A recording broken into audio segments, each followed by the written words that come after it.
Hello guys. तो जैसा आपने टाइटल देख लिया होगा, ये वीडियो किस बारे में है। तो उससे पहले मैं एक बात बता दूं, ये कोई कंपैरिजन वीडियो बिल्कुल भी नहीं होने वाला है। आपको पूरे यूट्यूब में ढेरों वीडियो मिल जाएंगे जो आपको ऑनलाइन और ऑफलाइन का कंपैरिजन बता देंगे। तो वो सब बेसिक से कंपैरिजन और दोनों में क्या क्या सिमिलैरिटीज़ डिफरेंसेस हैं सब आपको पता है। इधर मैं प्रैक्टिकलिटी की बात करने वाला हूँ, दोनों में से प्रैक्टिकल क्या है। बहुत ज़्यादा यूट्यूब में इस समय हाइप बन रही है कि इस बार का पेपर ऐसा आया है तो इस बार सबको ऑफलाइन भागना चाहिए। मतलब वही भगदड़ ही मचानी है इनको। जितने भी ऑफलाइन वाली कोचिंग है इन सबको भगदड़ मचानी है, क्योंकि इनको पता है कि इतने सालों से जब ऑनलाइन ग्रो कर रहा था तो इनका बिज़नेस कितना ज़्यादा नीचे गया है। और हाँ, उन्हें अपना बिज़नेस बढ़ाना है तो उन्हें हाइप तो बनानी पड़ेगी। वहीं दूसरी साइड ऑनलाइन वाले लगे हुए हैं, हम जेई एडवांस वाले टीचर लेके आएंगे, हम ये करेंगे वो करेंगे जिससे आप जेई एडवांस लेवल की प्रिपरेशन कर पाएँ नीट के लिए, है ना। मतलब यहाँ ना कोई भी प्रैक्टिकलिटी पर बेस बात ही नहीं कर रहा है। मैं ये वाला वीडियो बस इस मोटिव से बता रहा हूँ कि आप अपना दिमाग खोलकर जो भी एक्चुअल है बातें वो आप समझ सकें और अपने हिसाब से डिसाइड कर सकें। और हाँ, वीडियो के एंड में एक कंप्लीट क्वेश्चन प्रैक्टिस और रिवीजन का सोर्स बताने वाला हूँ, तो वीडियो के एंड तक ज़रूर देखें। मैं 2 साल प्रिपरेशन किया हूँ नीट की, अच्छी खासी प्रिपरेशन किया हूँ। ऐसे वाली नहीं थी कि हाँ 1-2 साल मैंने टाइम पास कर लिया फिर उसके बाद 1-2 साल मैंने सीरियस वाली प्रिपरेशन कर ली, ऐसा बिल्कुल नहीं था। मैंने दोनों साल सीरियस प्रिपरेशन करी है। पहले साल मैंने ऑफलाइन कोटा से करी थी और अगले साल मतलब इस साल मैंने ऑनलाइन करी है, या सेल्फ स्टडी आप कह लीजिए। तो अभी कुछ दिन पहले की बात थी, मतलब मैंने इस चीज़ को लास्ट वाली वीडियो में अपने एड्रेस किया था और अभी फिर कर रहा हूँ क्योंकि मेरे को लगातार देखने को मिल रहा है। जहाँ मतलब यूट्यूब में ना वीडियो प्ले करते टाइम ऐसे ऐड आते हैं कि इस बार सेल्फ स्टडी से बात नहीं बनने वाली है, इस बार वही 10,000 वाले कोर्सेज से बात नहीं बनने वाली, इस बार आपको कोटा आना पड़ेगा, इस बार आपको ऑफलाइन ज्वाइन करना पड़ेगा। एंड दे विल लाइक कि ठीक है, फ़ीस में आपको स्कॉलरशिप मिल जाएगी। फ़ीस की रेंज वही रहती है 1 लाख टू 1.5 लाख, मतलब 1.5 लाख तक फ़ीस रहती है। बट एक्चुअल में ऐसा है क्या कि इतनी फ़ीस में आपको डिस्काउंट मिल जाएगी तो आपका सब सही हो जाएगा, सॉर्ट हो जाएगा? बिल्कुल भी नहीं है। मैं बताऊँ आपको, उधर ना रहने खाने का ज़्यादा एक्सपेंसेस आपको झेलना पड़ेगा बजाय आपकी फ़ीस के। फ़ीस तो 1.5 लाख है, आपके रहने खाने का एक्सपेंस 2 लाख से भी ऊपर जाएगा। और सबसे बड़ी चीज़, वहाँ जाके क्या आप सेटल हो पाएंगे? काफ़ी सारे लोग होते हैं ना जो घर से कभी निकले ही नहीं, जो बाहर वाले इन्वायरमेंट में अडाप्ट नहीं कर सकते हैं, हमेशा घर में ही रहे हैं। आप खुद से पूछिए कि क्या आप 200 स्टूडेंट्स की क्लास में बीच में आप टीचर को कह सकते हैं कि सर मेरे को यहाँ समझ नहीं आया, इसको दोबारा एक्सप्लेन करिए? 99.9% स्टूडेंट ये नहीं कर सकते हैं। वो बस चलते जाएंगे फ़्लो के साथ, टीचर जैसा पढ़ा रहा है चलते जाएंगे। डाउट पूछना है ठीक है, टीचर से आप डाउट पूछ सकते हैं ये, बट काफ़ी सारे स्टूडेंट को ऐसा होता है ना कि वो चीज़ें ग्रैब ही नहीं कर पाए कि अभी टीचर ने रिसेंटली क्या पढ़ा दिया। अब वहाँ चाहिए उनको टीचर उनको ईजी लैंग्वेज में दोबारा से एक्सप्लेन करे। बट क्या ऐसा पॉसिबल है? मतलब पॉसिबल तो है, बट क्या ऐसे स्टूडेंट करते हैं? बिल्कुल भी नहीं करते हैं। पहले साल मैं कोटा में पढ़ते हुए सबसे ज़्यादा नोटिस यही चीज़ किया कि इवन दो स्टूडेंट को कुछ भी समझ में नहीं आ रहा है, वो टीचर के साथ चले जा रहे हैं फ़्लो में, क्योंकि उनके पास ना कोई ऐसे स्टॉप करने का बटन है ही नहीं, या पीछे जाने का, या टीचर को बोलने का कि आप वापस से पढ़ाइए जो आप पढ़ा रहे थे, है ना। ऐसा कोई भी बटन नहीं है। दूसरी चीज़, वहाँ चलना भी आपको टीचर के पेस से है।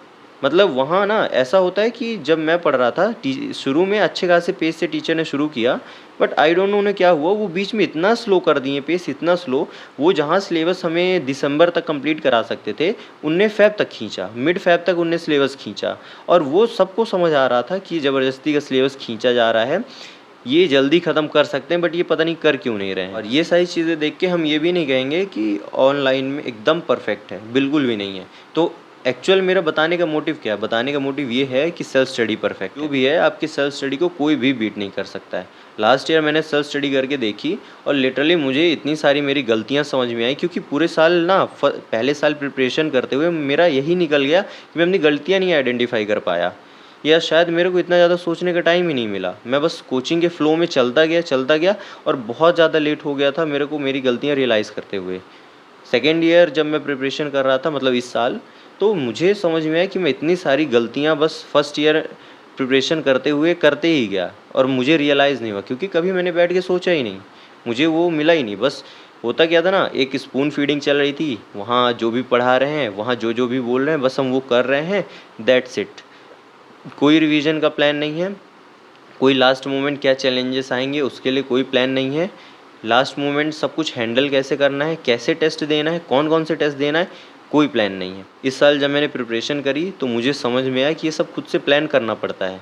हर एक चीज़ आपको देखनी पड़ती है कि आप कहाँ पास स्टैंड कर रहे हैं, कौन-कौन सी टेस्ट सीरीज़ देनी है, आप कौन-कौन सी मिस्टेक कर रहे हैं, कैसे उनको इम्प्रूव करना है। पूरा साल ऐसे ही निकलता है। कोई भी आइडियल प्रिपरेशन नहीं होती है, जहाँ आपको शुरू से आपकी पढ़ाई बहुत ज़्यादा अच्छी चल रही हो, जहाँ आप शुरू से आपको समझ में आए कि हाँ, इस साल तो बस हो ही जाएगा। नहीं, बिल्कुल नहीं, लास्ट मोमेंट तक कुछ भी क्लियर नहीं होता है। लास्ट मोमेंट के टेस्ट के स्कोर भी बहुत ज़्यादा डिप्रेसिंग होते हैं। ये सब चीज़ें ना मैं तो कहता हूँ ऑफ़लाइन में बच्चों को समझ ही नहीं आती। टॉपर्स की बात अलग है, जो बहुत ज़्यादा अच्छे होते हैं पढ़ने में ना, उन्हें वो सारी डिफ़िकल्टीज़ कभी फ़ेस ही नहीं करनी पड़ती जो एक एवरेज स्टूडेंट फ़ेस करता है। जो मैं और आप फ़ेस करते हैं वो कभी वो नहीं फ़ेस करते हैं। वो स्टार्ट ही करते हैं 600 प्लस के स्कोर से। आप कभी भी किसी भी टॉपर से पूछिएगा कि तुम्हारा टेस्ट का स्कोर कहाँ से स्टार्ट हुआ था? तो 550 से नीचे वो बताएँगे ही नहीं, उससे ऊपर ही स्टार्ट हुआ था और हम स्टार्ट ही 300-350 से करते हैं। ऑफ़लाइन कोचिंग में आप ये समझिए कि एवरेज बच्चे के लिए कोई भी जगह नहीं है। एक बार वो डिमोटिवेट हुआ ना, उसके बाद वो कभी कोप अप ही नहीं कर पाएगा ऑफ़लाइन कोचिंग से। मतलब 8 महीने हो गए प्रिपरेशन करते हुए, तभी से वो डिसाइड कर लेगा अगले ड्रॉप की, और यही सबसे बड़ा ब्लंडर होता है। जब स्टूडेंट डिसाइड कर लेते हैं कि इस साल नहीं होने वाला, अगले साल होगा। ऑनलाइन का कहने का मेरा मतलब ये है कि ऑनलाइन आप रिसोर्सेज़ यूज़ करेंगे, टेस्ट सीरीज़ आप ऑफ़लाइन लेंगे। ये एक बेस्ट कॉम्बो होने वाला है जो ऑलमोस्ट सब यूज़ करते हैं। जो भी सेल्फ स्टडी करता है वो सब यही यूज़ करता है। ऑनलाइन बैच आप ले लीजिए, उसको आप अच्छे से फॉलो करिए, आप ऑनलाइन रिसोर्सेज यूज़ करिए और प्लस आप ऑफ़लाइन टेस्ट दीजिए। ऑफ़लाइन प्रिपेयर करते हुए फैमिली में बहुत ज़्यादा फाइनेंशियल स्ट्रेस आता है, क्योंकि अगर हर महीने का भी आप एक्सपेंस देखेंगे बहुत ज़्यादा हो जाता है। एक मिडिल क्लास फैमिली के लिए एफ़ोर्ड कर पाना बहुत ज़्यादा मुश्किल होता है। वो ज़्यादा से ज़्यादा 1 साल एफ़ोर्ड कर सकते हैं पूरा, उसके बाद दूसरे साल बहुत ही ज़्यादा मुश्किल होता है। बट 1 साल तो वहाँ जाके यही पता करने में लग जाता है ना कि आपको करना क्या है एक्चुअल में, है ना? आपको वहाँ कभी भी ना, बहुत ही रेयर होगा जब आपको टीचर बैठा के बताएँगे कि आपको एनसीईआरटी ऐसे रीड करनी है, आपको रिवीजन ऐसे करना है। मतलब आपको दुनिया भर की चीज़ें पढ़ा दी जाएँगी, बट ये नहीं बताया जाएगा आपको कि इसको पढ़ना कैसे है, खुद से कैसे पढ़ना है। और एक और चीज़ ना, कि काफ़ी सारे लोग आपको एनसीईआरटी का मज़ाक उड़ाते हुए भी दिख जाएँगे। बट आप ये मान लीजिए कि आपका बेस एनसीईआरटी ही है। आप जब भी आपको एडवांस लेवल के क्वेश्चन की प्रैक्टिस करनी, कुछ भी करनी, उससे पहले आपको एनसीईआरटी ही कंप्लीट करनी पड़ेगी। उसके बाद ही है ये सब जो है। बायो की भी आपको सबसे पहले एनसीईआरटी ही पूरी करनी पड़ेगी। तो आप यहाँ से ये समझिए ना कि आपको इस साल पढ़ाई एक्स्ट्रा करनी है। वो जो एक प्रीसेट बाउंड्री थी हमेशा से, वो इस बार नहीं है। इस बार काफ़ी ज़्यादा वास्ट हो चुका है सिलेबस। जो भी हम अभी तक पढ़ते थे कि हाँ, इतना-इतना पढ़ लेंगे हो जाएगा, तो अब उतना क्लियर नहीं है वो कि हो जाएगा कि नहीं होगा। बट पढ़ना तो उतना है ना, जितना हम हर साल से पढ़ते आ रहे थे, एटलीस्ट उतना तो पढ़ना है हमें, जहाँ कि हम स्टैंड कर पाएँ कुछ। तो वो जो दिमाग में सेट किया जा रहा है ना कि हाई लेवल क्वेश्चन है, ये है, वो है, उस सबसे पहले आप अपने दिमाग में ये सेट कर लीजिए कि आपको सिलेबस कंप्लीट करना है। जैसे हर साल सिलेबस कंप्लीट करने में मौत आती है, इस साल भी आएगी। हर साल रिवीजन करने का कोई आइडिया नहीं रहता, इस साल भी वही होगा। अब इसके बाद से आप सोच लीजिए कि आप क्या एडवांस लेवल क्वेश्चन कर पाएँगे? क्या आप ये जो जितनी हाइप है बनाई जा रही है, ये सब क्या आप कंज़्यूम कर पाएँगे इतना सारा कंटेंट? इसलिए थोड़ा सेलेक्टिव होके सोचिए। पढ़ाई ज़्यादा करनी है, बस यही बात है। थोड़ा एक्स्ट्रा जाके क्वेश्चन प्रैक्टिस करनी है और बाकी सब जो जैसा चलता आया था वैसे ही चलना है ना? इस साल भी जिनका सिलेक्शन हुआ है ना, ऐसा नहीं था कि वो मतलब पूरी S C Verma, D C Pandey complete करके बैठे थे। नहीं, वो भी बस एनसीईआरटी बेस्ड पढ़े थे और जो भी उनके नोट्स थे, और थोड़ा आउट जाके उनने अच्छा खासा क्वेश्चन प्रैक्टिस करी थी, तभी जाके इस साल उनके अच्छे मार्क्स आ रहे हैं। तो करना वही है, क्योंकि टफ पेपर आएगा तो कट ऑफ नीचे जाएगा, है ना? टफ पेपर में आपको 720 700 स्कोर नहीं करने हैं। आपके लिए सबसे बेस्ट होने वाली सेल्फ स्टडी। अब अगर आपके दिमाग में ये डाउट चल रहा हो ना कि सेल्फ स्टडी में तो हो सकता है कि हम ना पढ़ पाएँ, हम कंसिस्टेंट ना रह पाएँ, है ना? इतने बड़े मतलब ये सारे चैलेंजेस को अगर आप चैलेंजेस मान रहे हैं तो फिर प्रिपरेशन करना बहुत ज़्यादा मुश्किल होगा, है ना? क्योंकि अगर आप ये बोल रहे हैं कि अगर ऑफ़लाइन में आप जाएँगे, वहाँ क्लास होगी, क्लास तो जाना ही पड़ेगा, वहाँ तो पढ़ना ही पड़ेगा। सबसे पहले तो आपको अपने मन से जीतना पड़ेगा ना। लाइक अगर हम ये सोचें कि हम कंसिस्टेंट नहीं रह पा रहे, पढ़ने का मन नहीं हो रहा, तो सबसे पहले तो मन बनाना पड़ेगा पढ़ने के लिए। अगर आप टेबल एंड चेयर पे 3-4 घंटे लगातार बैठ के नहीं पढ़ सकते हैं तो बहुत ज़्यादा मुश्किल है, क्योंकि वो बच्चे पढ़ रहे हैं और जो पढ़ रहा है उसी का सिलेक्शन होगा। तो आप इसकी आदत डालिए। ये बात मैं इसलिए बोल रहा हूँ क्योंकि पिछले साल तक ना मेरे को खुद लगता था कि मैं एक ऑफ़लाइन वाला स्टूडेंट हूँ, जिसको एक ऑफ़लाइन वाला इन्वायरमेंट चाहिए, ऑफ़लाइन में ही सब कुछ समझ में आएगा। तो मुझे लगता था ना, मैं सेल्फ स्टडी कर कैसे पाऊँगा? मैं कैसे 2-2 घंटे बैठ पाऊँगा? मैं कैसे 3-3 घंटे बिना उठे बैठ पाऊँगा? ऑफ़लाइन तो क्लास होती थी तो वहाँ बैठना ही पड़ता था। बट अगर आप ये सोचिए ना, अगर आप एक्सटर्नल प्रेशर के कारण बैठ रहे हैं तो क्या आप उतना एफिशिएंटली चीज़ें ले पाएंगे?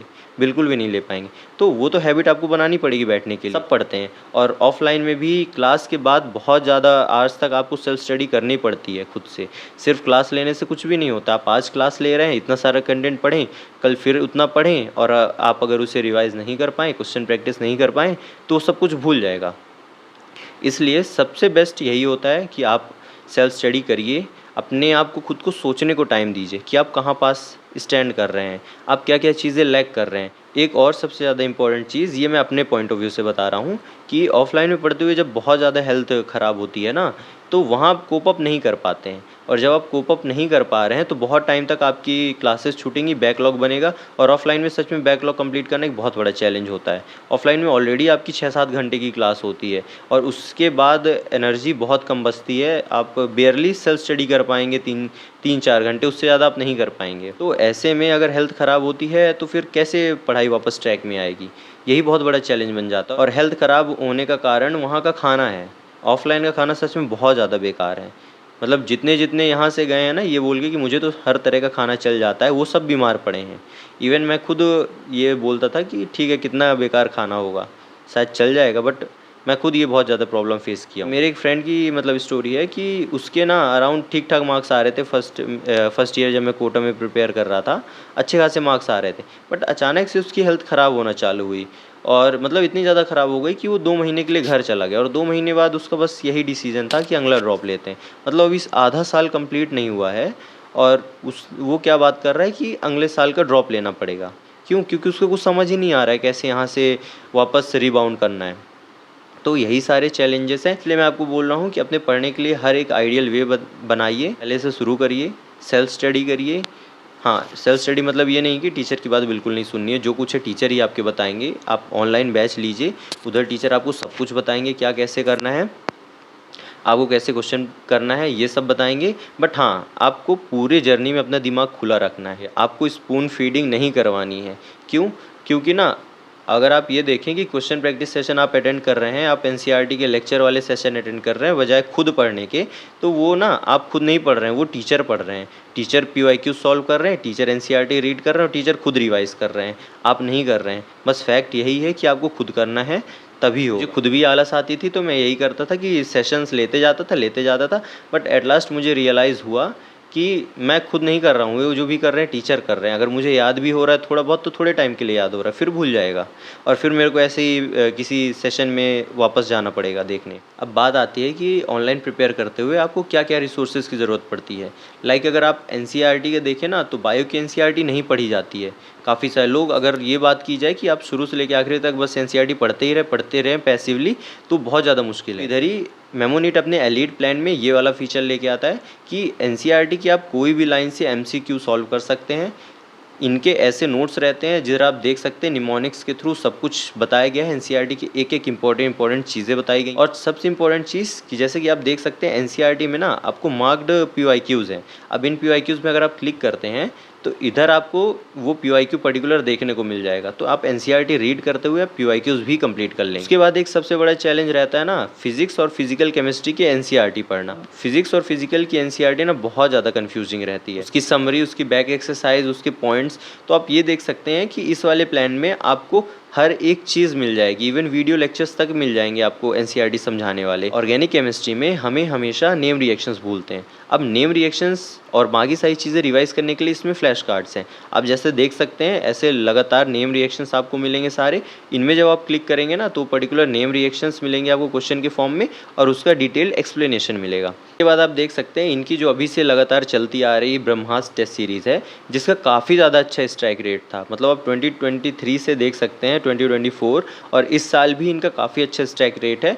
मतलब इनका जो इतना वास्ट क्वेश्चन बैंक है ना कहीं उसी से क्वेश्चन आपके आए हुए हैं, और इसका इनने प्रूफ भी दिया है। ऐसे ही इस साल भी ब्रह्मास्त्र टेस्ट सीरीज़ आने वाली 2026 के लिए, और उसके लिए प्री बुकिंग ऑलरेडी चालू हो गई है। अगर आप एलीट प्लान और ब्रह्मास्त्र टेस्ट सीरीज़ बाय करना चाहते हैं तो आप कर सकते हैं, और आप मेरा code prep zone capital letter में यूज़ कर सकते हैं, जिसमें आपको अच्छा खासा डिस्काउंट मिल जाएगा।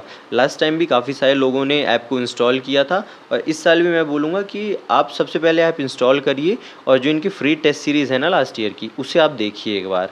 क्या वो वर्थ इट हैं? जो भी इनके फ्री वाले रिसोर्सेज़ हैं आप देखिए। आप खुद से डिसाइड करिए आपके लिए वर्थ इट रहने वाला है, फिर आप डिसाइड करिए कि आपको प्लान बाय करना है या नहीं। अब इसके लिए मैं अपना पर्सनल ओपिनियन दूँगा। लास्ट ईयर मेरे पास ये एलीट प्लान और ब्रह्मास्त्र टेस्ट सीरीज़ थी। ब्रह्मास्त्र टेस्ट सीरीज़ तो मैंने रिकमेंड करी थी कि आप ले सकते हैं एक बार 2024 की देखकर।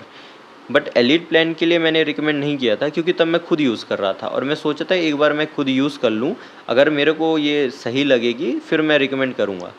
तब मैंने देखा था कि बहुत ज़्यादा वास्ट इनमें क्वेश्चंस हैं। एनसीईआरटी की लाइन से इतने ज़्यादा कॉन्सेप्चुअल क्वेश्चंस बनाए गए हैं एनसीईआरटी की लाइन से, सिलेबस के अंदर रहते हुए इतने सारे कॉन्सेप्चुअल क्वेश्चंस हैं और कुछ बाहर के भी क्वेश्चन हैं।